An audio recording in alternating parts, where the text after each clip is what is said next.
இங்கே பாருங்கள், நேற்று காய்ச்சின கேசவத்தினி இன்றைக்கி தான் வந்து நான் வந்து ஃபில்ட்ரு பண்ணி எடுக்க போகிறேன். இங்கே பாருங்கள், அப்படியே ஒரு மாதிரி சவுண்டு வருது பாருங்கள். இது மாதிரி இருக்கணும்.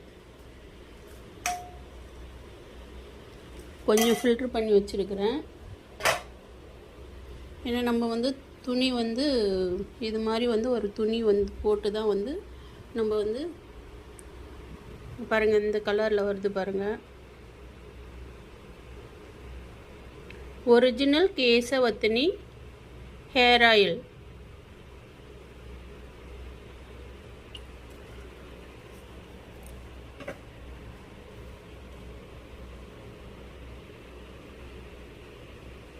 கலர் பாருங்கள், சும்மா சூப்பராக இருக்குது பாருங்கள். நல்லா ஷைனிங்காக சூப்பராக இருக்கும். இது ஃபுல்லாகவே வந்து 1/2 லிட்டர் ஊற்றினா எவ்வளோ வருதுன்னு பார்க்கணும்.